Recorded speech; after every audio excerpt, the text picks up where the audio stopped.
Welcome to the Voice of Retail special MJBizCon International Cannabis Conference Edition. I'm your host, Michael LeBlanc. This podcast is brought to you in conjunction with Retail Council of Canada. Held in Toronto, September 2019, the MJBizCon International brought together 2,500 global cannabis executives to learn, grow, and connect. I took the opportunity to set up shop at their podcasting studio and interview three of the most interesting and influential participants, starting off with Lara Wood, General Manager of Cannabis NB for my dad's home province of New Brunswick.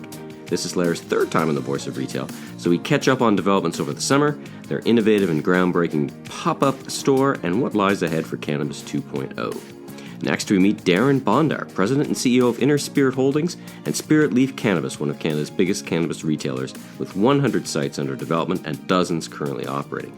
We talk about the success of their franchise model, engagement of the community, and the important role of shop-in-shops and in-store merchandising partnerships. Lastly, we explore the consumer mindset in the US and Canada and globally around CBD with Kay Tamillow, Director Research, Brightfield Group, based in Chicago. We deep dive into the rapidly evolving CBD market with expert analysis and packaged goods insight. But first, let's listen to my interview with Lara Wood. Lara, welcome back to the Voice of Retail. How are you? Thank you. I'm great. It's good to be back here. Well, this is the trifecta. This is the third time you've been on the Voice of Retail podcast. It is. So you're so interesting, and we have you back all the time. Now, listen, last time we were talking, it was at Retail Council of Canada's conference late May, early June. You almost literally had come off the stage as an award-winning, so congratulations on that. Thank you very much. Reflecting on that, it was...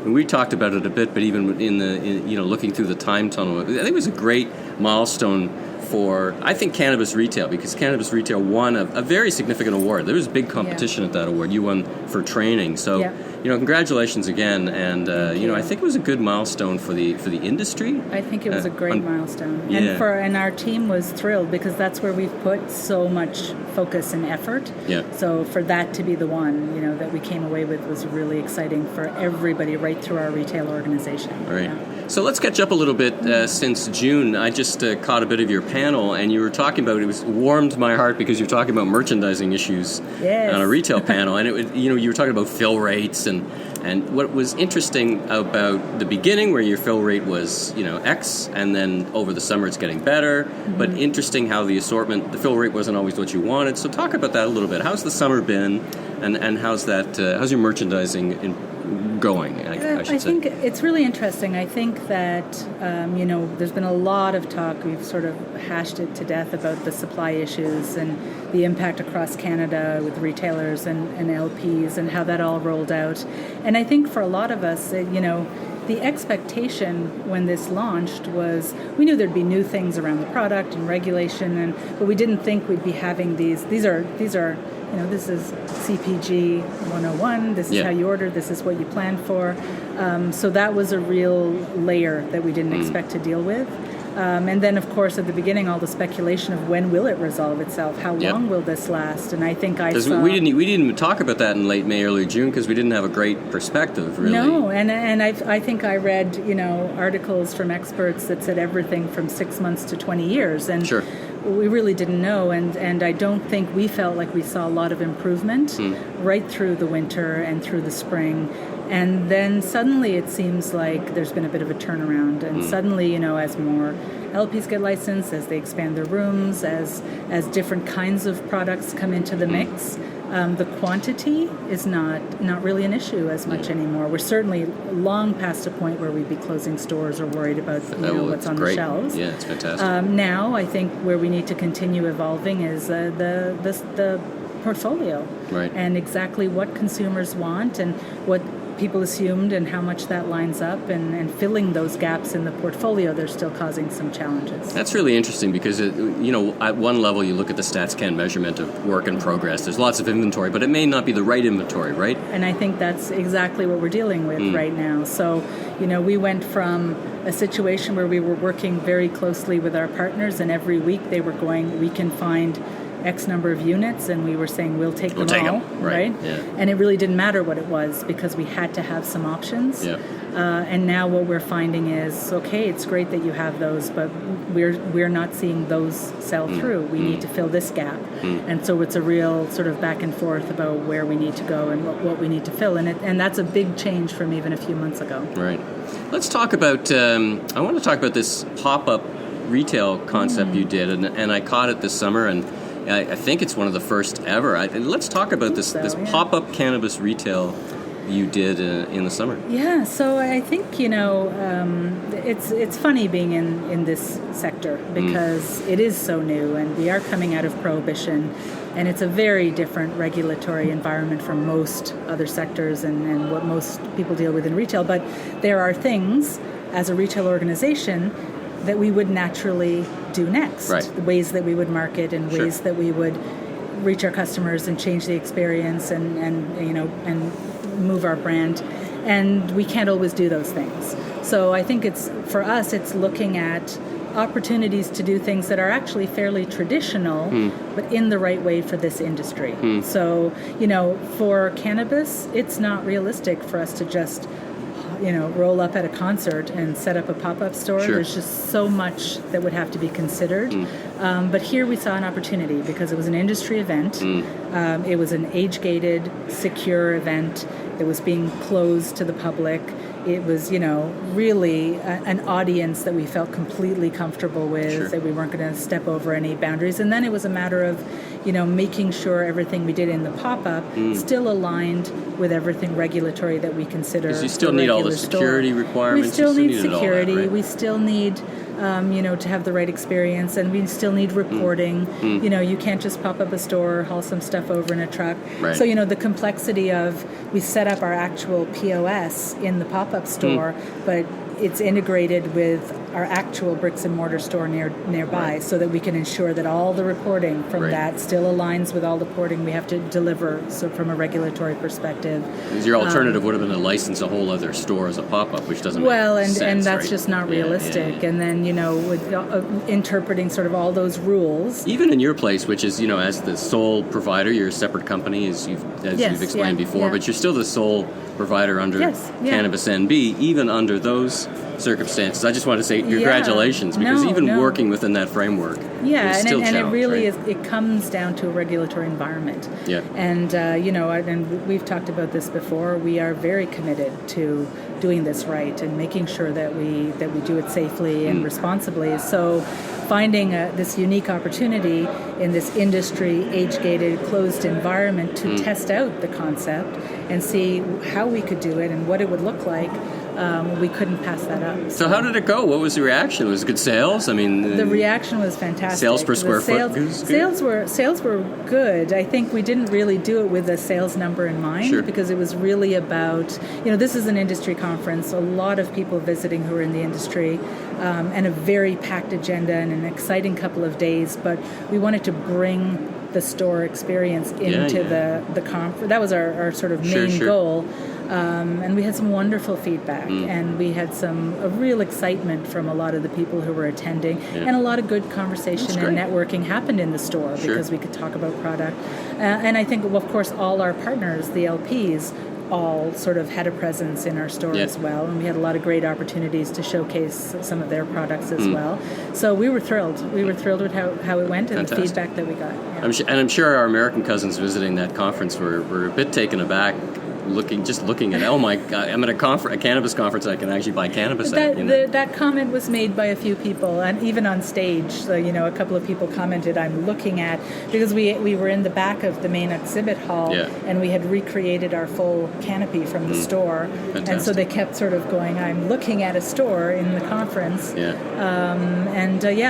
was a really neat experience. I think it was great for us. I think it was exciting for the attendees to see sort of that little bit of a step in the space to do something that in any other sector would feel very sort of traditional, right. But for us had to be done in a really specific, sort of careful way. Yeah, fantastic. So let's talk about what's next for Cannabis NB. Obviously 2.0 coming up at some point towards the end of the year, right? Yeah, so we're very excited. Obviously that's our focus now. I think we're in a really good place in terms of planning because when the team that worked on the original launch of Cannabis NB and the store development and design did it with 2.0 in mind. So, our stores we anticipated, having about 300 or 400 SKUs of phase one flower and oil, but our stores are built for 12 to 1,500. So we really don't have to scale. We already sort of had... No major retrofits. Retrofits, no major renovations. We're really just now waiting to see what the packaging looks like and the product looks like so that we can add a little bit of fixturing and displays. But, we're... ordering fridges and moving things around and getting some sketches done. And then, of course, trying to figure out... your training, of course, component we have a nested huge, into that. So we've updated our training program to include phase two. And a lot of people sort of refer to it as edibles, but it really is phase two, right? It's edibles, it's beverages, it's topicals, it's a variety of products that are very, very diverse. So it needed a lot of research and thinking and collaboration from a training perspective. And then we're also holding a training conference with our partners, so they're coming in to talk about their actual product attributes and old-fashioned PK, right? Yeah, product knowledge. Product knowledge, and I think it's gonna be exciting. I think the challenge will be, again, we're still in this very regulated industry and everything's new, and when the media says phase 2 is legal on this date, consumers expect everything that they want will be available on that date. And what we're already anticipating is there will be a lot of things available, but it will roll out and more will be available as time goes on. Not everybody's ready with every product. And so our focus right now is, of the 10 sort of new categories, we'd like to make sure we have something in every category so we can start to have those conversations. But we see after December, when the first products are on the shelf, that we'll see growth over a longer period. In the panel just prior to yours, it was all about a little bit about edibles, and they were talking about, a couple of the experts on the panel talked about, given all the regulations, the shelf-stable stuff, that really they thought hard candies were really going to be the only successful merchandise product. They were worried about chocolate and melting, and they got into the weeds, so to speak, a little bit around the product. Any insights on that? Any thoughts early on around that? I don't, we don't do any manufacturing, obviously, but, in speaking, the LPs I've spoken to aren't really expressing that to us. And from a retail perspective, there's certainly conversations we've had about, will everything be shippable on the website? Sure. We'll have beverages. Is that realistic? Some products like chocolate, are the trucks that we ship in going to be chilled? Is our warehouse ready to handle that? Well, I guess they will in New Brunswick in December. We'll be fine for the winter. We'll be fine for so we have a little extra time to figure that out. But I think that I'm seeing sort of, gummies and chocolate. A lot of people are talking about them. A lot of people seem to be getting very close to readiness with that. And we feel, the way our stores are set up, that we'll be able to, and the way we distribute, we'll be able to manage around that. Well, fantastic. Well, listen, great to be here with you in Toronto at the MJBizCon International Conference. It's such a treat to see you again, and I wish you a safe journey back and a successful launch of 2.0. Thank you very much, and I hope to talk to you soon. Great. All right. Thank you, Michael.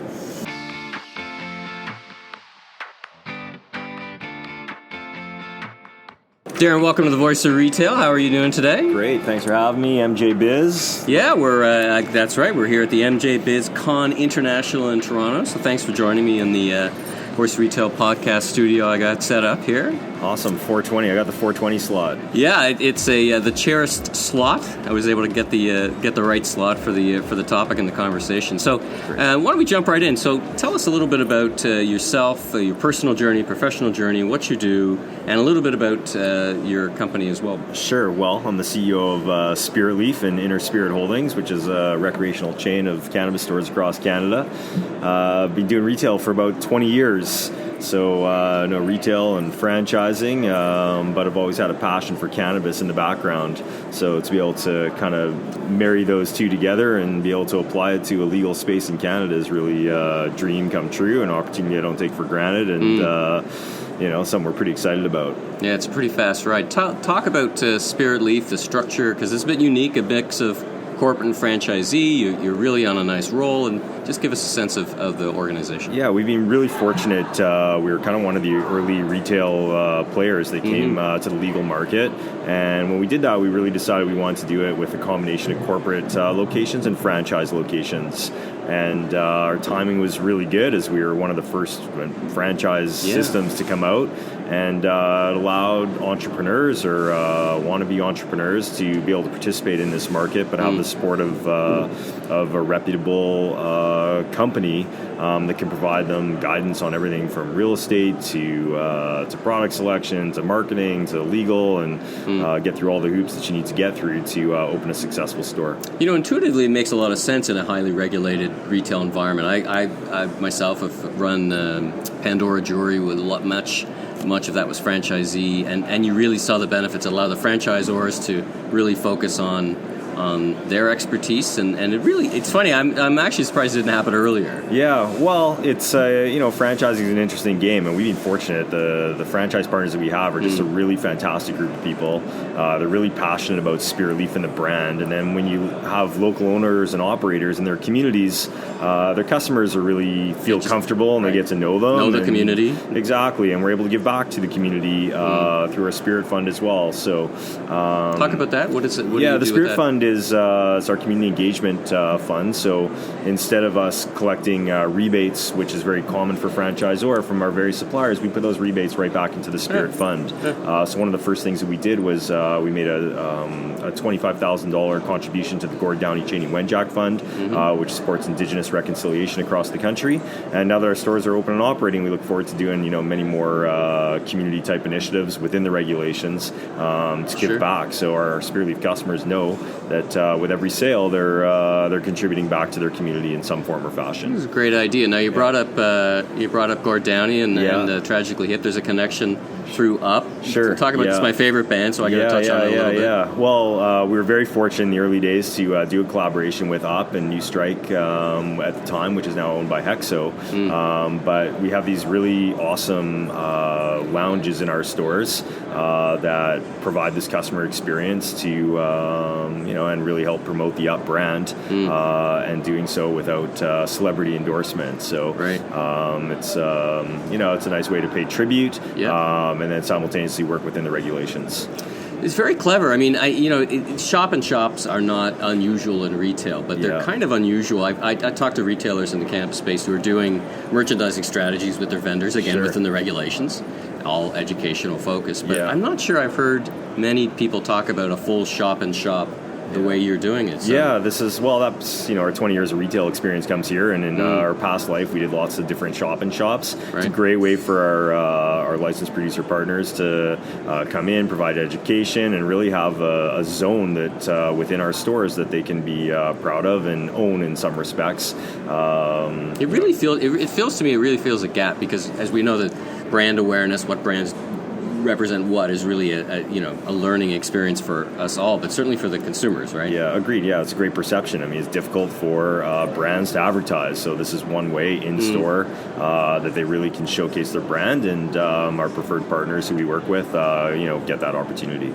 So I think I read you've got 100 stores underway. I don't think you've got 100 open today, and Correct, I think you just did some partnership. You're in Kingston. You just did some partnership with the latest round of the latest thing that happened in Ontario. Right, yeah. So how many stores do you actually have open? We currently today? have 29 stores operating today. We just opened 15 in Alberta last month with 15 in the same month. Yeah, so that was a busy month. You're on a roll there. And we have another 10 opening this month. Well, we had a really big backlog in Alberta with the licensing queue and so the uncertainty.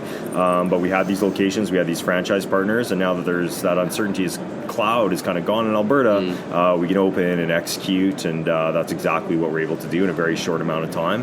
We anticipate having between 45 to 50 stores open by the end of the year. Fantastic. And they've all really been open with quality and taking the time to educate and do the right fixtures and focus on the brand. So, opening 50 stores is one thing, opening them well is another. And, I think our franchise system's really helped us execute well. Well, that's where you're really reaping the benefits of the franchise model. That there's scale, it's scalability, it's quick rollout, it's a model. Absolutely. And how do you pick your partners? Because I imagine they have to go through the same regulatory approval process. Yeah. But you have your process before they get there. For right? sure. At the beginning, we had over 1,000 franchise applications, so it was really it was fun to get to know a lot of these aspiring entrepreneurs, and then finding the right marriages and working closely. And so far, we've been lucky. As I say, a really passionate group. We've had 2 annual general meetings where everybody gets together, and we throw a party and do all sorts of annual general meeting type things. Engaged Absolutely, and up to speed and talk about the brand and what we have coming down the pipe. So everybody's really getting to know each other and gelling well, and we basically got an army of Spir Leaf advocates right across the country working together. What I just want to talk to you about. I sat and took in some of the panel, and some of the discussion was around some interesting learnings. As we get past 2 things, we get past fill rate and we get past a limit number of the stores.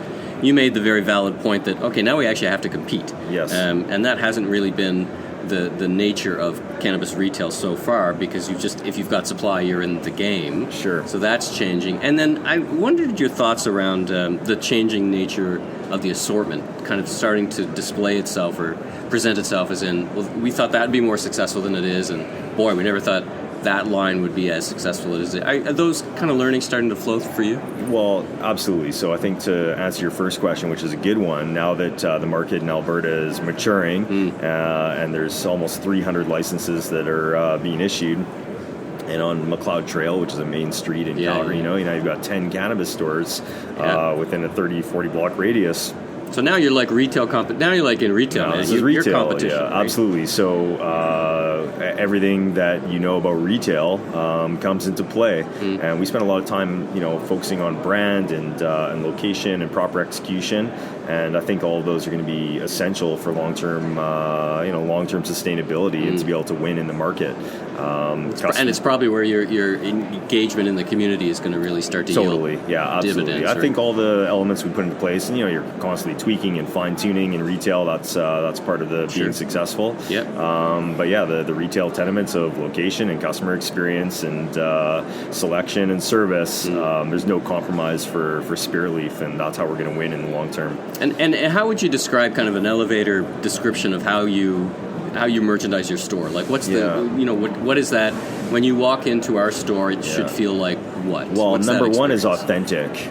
So we really wanted to be authentic to the cannabis community first and foremost.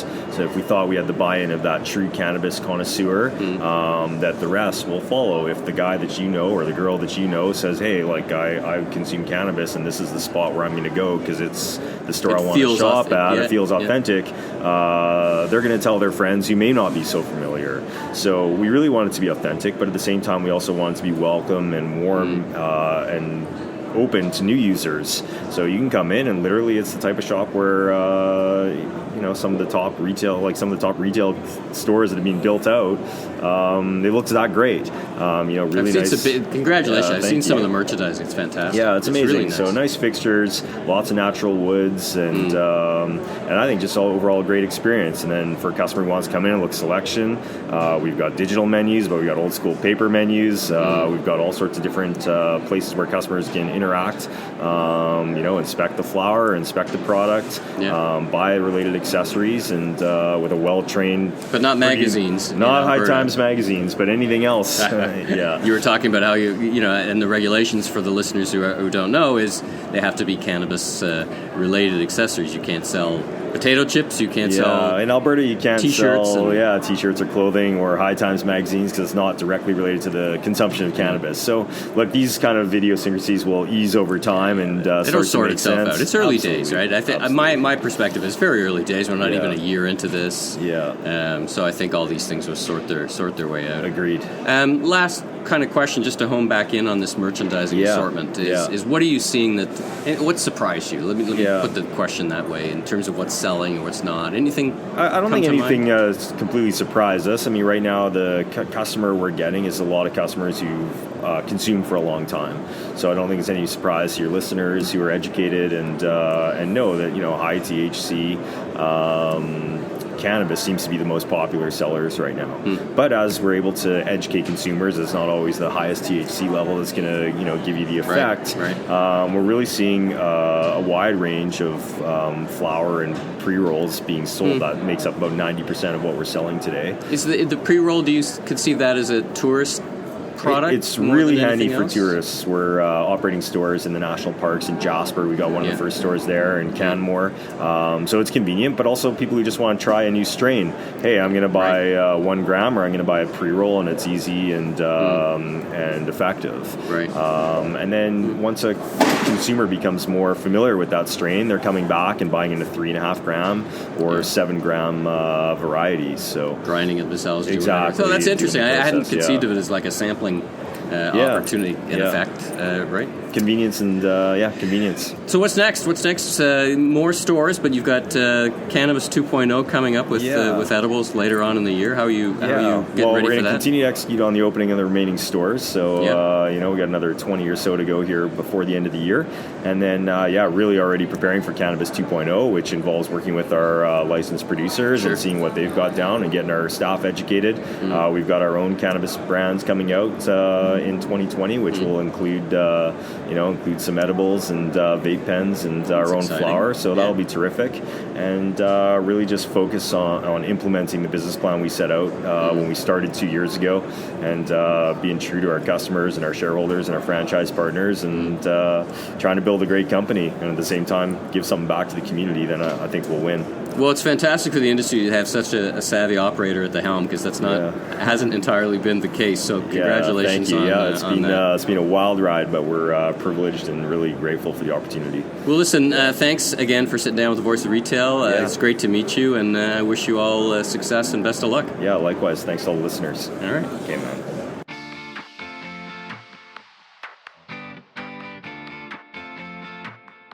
Okay, welcome to the Voice of Retail. How are you today? I'm good, thank you. Thanks for having me. Well, it's a real treat. We're here live at the MJBizCon International Conference in Toronto. Your first time, as you just told me off mic, in Toronto, so welcome in Canada. So welcome to Canada. It's great to have you here. Yes, thank you. It's great to be here. Well, why don't we jump right in? Let's start talking about a little bit about yourself, your journey, and who you work for, what you do, and a little bit about the organization. Sure. So I am the Director of Research for Brightfield Group.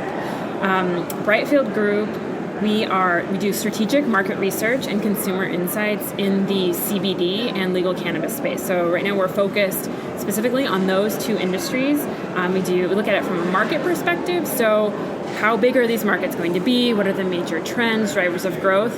But then also on the consumer side, who is that consumer? Who's consuming CBD and cannabis? How are they using it? We pull in social media, do natural language processing. So we really try to understand the consumer, their kind of called the psychographic profile. And so it's not just what are they doing with the products now, but what are they looking for in the future?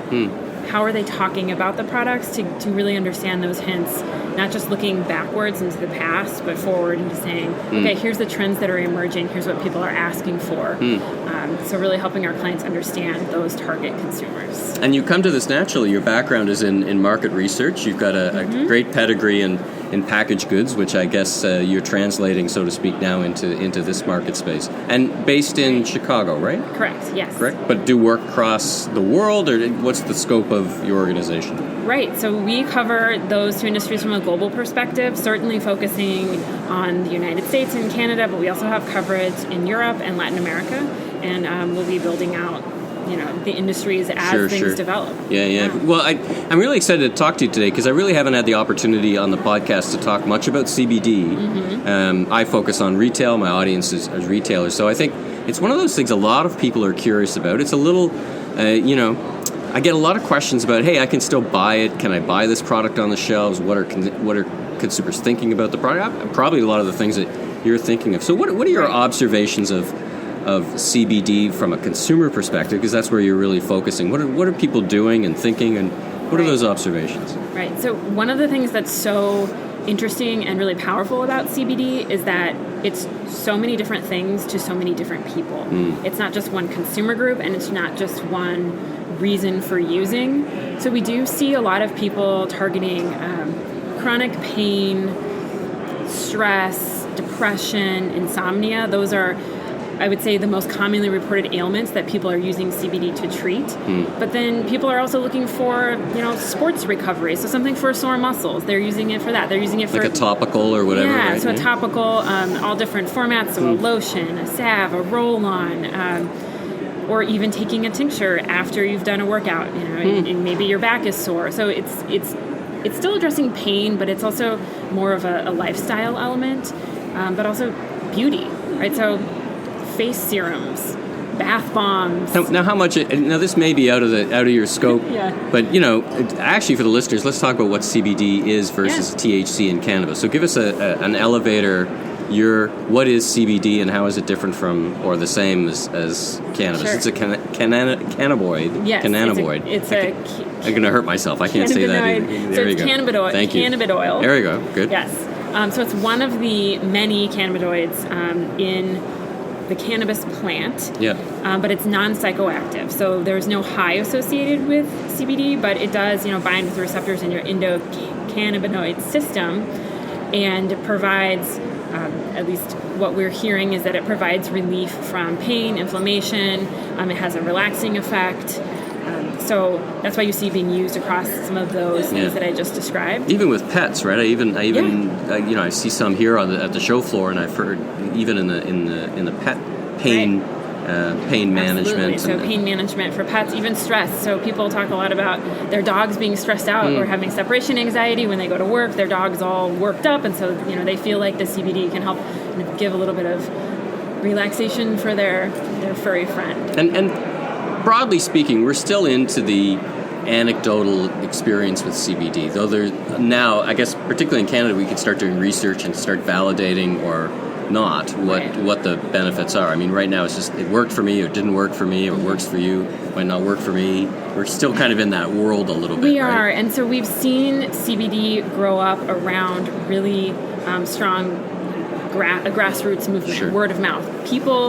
We do hear that people who are using it are talking about it, that they are really enthusiastic, often because they feel like they found something that works for them where they couldn't find something before. And they don't feel like it's a pharmaceutical, so they feel like they feel like they're beyond. Yeah, and so there's a little bit of that. I'm looking for something that works, but that's also a natural alternative to a pharmaceutical. Right. But speaking of pharmaceuticals, so you mentioned, anecdotal evidence. There is Epidiolex on the market, so that's a prescription drug, and that has been proven to treat epilepsy. So we do have, at least that, I guess, application. Is I guess that's the crossover between, I guess we call it recreational and medical, because recreational in this case isn't, for fun. It's for pain management or whatever it does for you, right? Versus medical, which, I mean, it's interesting. We already start to blur a bit of the lines, because I see on both sides of the border retailers thinking about carrying CBD products. What's your observation around where consumers can find them, and what are you learning about that? Right. So we saw CBD in the United States really concentrated in smoke and vape shops and online before the 2018 Farm Bill.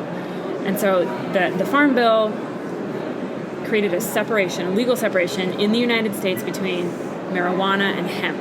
Okay. So industrial hemp is no longer considered to be marijuana. So now that opens up this retail landscape and this opportunity for consumers to say, okay, this is hemp-derived CBD. It's not marijuana. And for the listeners who may not know, cannabis is a Schedule I narcotic nationally in the States, though legal in many of the different states. So that's a very important distinction, right? So that created a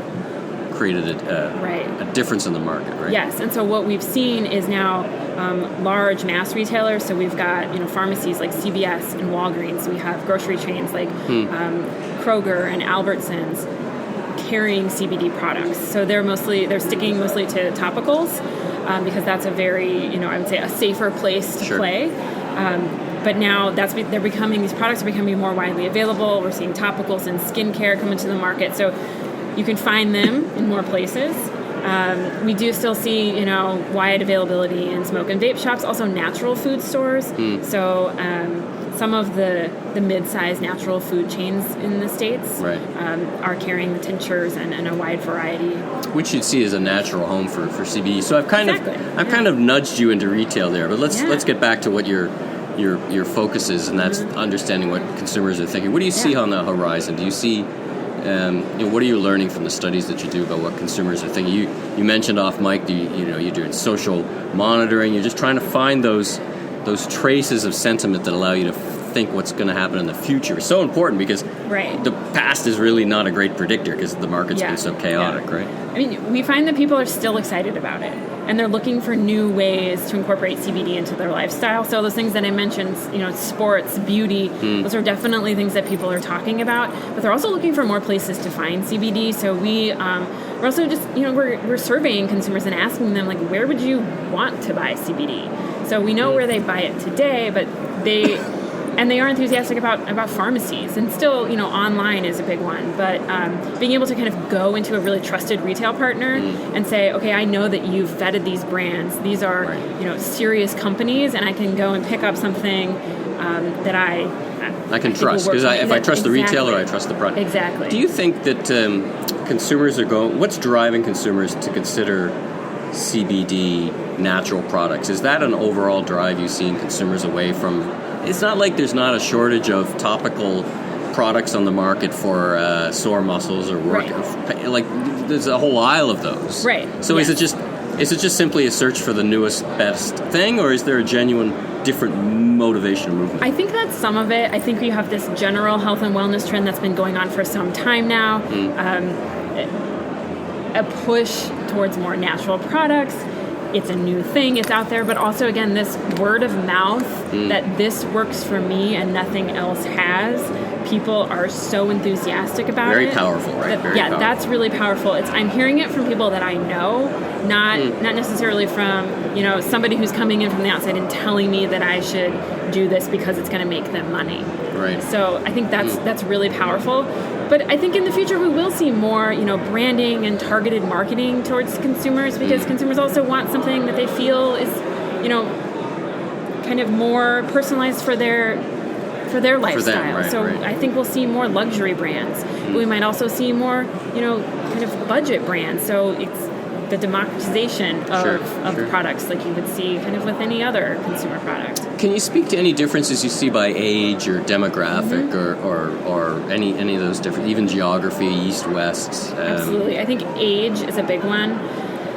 We look at personas. So we have different personas of CBD consumers, and millennials are, everybody's talking about millennials, so are we. But we do find that younger cohort is focused on stress and anxiety. Sleep, trying to get back to sleep. Yes, so it's like, I'm stressed out, also I can't sleep because I'm stressed out, so they're using CBD for that, and so they're more likely to use some of those like tinctures or even vapes, whereas we also have older populations, and so as you would imagine, pain and inflammation, they over-index for those types of ailments, and then so that also means that they're using topicals more often than other the younger consumers. Interesting. Any differences east west that you've seen? Anything even around the world? I guess age is probably a big primary driver, cohorts and personas. Right, age is I would say, is probably the biggest one that we see. But we do see just different types of people coming through, like tobacco smokers or people who are trying to quit smoking tobacco. That comes through in our research again and again, that I find that CBD is a good substitute for smoking tobacco. So and we do see that in other parts of the world as well, where CBD products, hemp products, are considered to be tobacco substitutes. Interesting. So last question is probably going to be a bit of a tough question. Your first time you've been in Canada. Yes. So how do you think all this translates in the Canadian market? We're a little different in that it's federally legal. So the conversation's very different. I mean, there's a different regulatory regime. It's quite strict, and each province goes to market differently. But how do you think that legalization, which probably starts to knock away at any kind of stigmatization of the product, do you see it developing? Again, not quite a fair question, but how do you forecast in a nation where it's legal these things to roll out? Right. So legality is a big issue that we look at for CBD. So in the United States, hemp has been, quote unquote, legalized, but the states still have the authority to develop their own regulations around CBD. And even beyond just what's in black and white regulations, there's the perception amongst the population, legal, illegal, whatever, right? And so that has helped with the perception of, okay, it's not marijuana. So I think that's important for the United States, but there's also this kind of complicating factor for Canada in that even though cannabis is federally legal, CBD is still considered cannabis. Yep. So, at this point in time, must be commercialized through the cannabis supply chain. Right. So it creates this kind of... Interesting, right? So, and in fact, the U.S., which isn't broadly the case, the U.S. is ahead in this kind of category, it's flipped the script on that, where, okay, if I'm in Canada and I want to get CBD, I have to go into a marijuana retailer and get it. Yep. So we see that as a higher barrier to entry for Canadian consumers. So while the stigma around cannabis is coming down, and you might be more willing, to go into a dispensary or a regulated, cannabis retail outlet in Canada, there's still going to be those consumers that are like, I'm not going to do that. Well, and there's just not that many of them, as you may have heard, right? And then, so it's a big difference between walking into your CVS and walking into a cannabis retailer. Because right there you think, I'm consuming cannabis of some sort. Right. That's so interesting. Yeah. And so, we're looking out for the Canadian government to maybe, make a distinction in the future where, CBD or particularly hemp-derived CBD can be considered, a supplement as opposed to a cannabis product. Yeah, I think many are calling for a different regulatory regime on top of CBD, just like they think, when we think about edibles, which become legal soon but won't be really available, is you've got that under Health Canada, but really, since it's an edible, should it be the CFIA, Canadian Food Inspection Agency, which actually oversees the production and manufacturing of food? So there's all these things to sort their way out. Early days, though. Yes, yeah. Well, listen, it's been so interesting. It's kind of actually been a debut to talk about CBD, but I'd love to, touch base again at some point and talk more about it as the market evolves. So absolutely. Thanks again for being on The Voice of Retail. Welcome again to Canada, and safe travels back to Chicago. Thank you. It's been a pleasure. Thanks to Lara, Darren, and Kay for being my guests and my hosts at MJBizCon International for this special edition of The Voice of Retail. If you like this podcast, you can subscribe on Apple iTunes or your favorite podcast platform. Please rate, review, and be sure and recommend to a friend or colleague in the retail industry. I'm Michael LeBlanc, founder and president of ME LeBlanc Company, Inc. And you can learn more about me on www.meleblanc.co or, of course, on LinkedIn. Until next time, have a great week.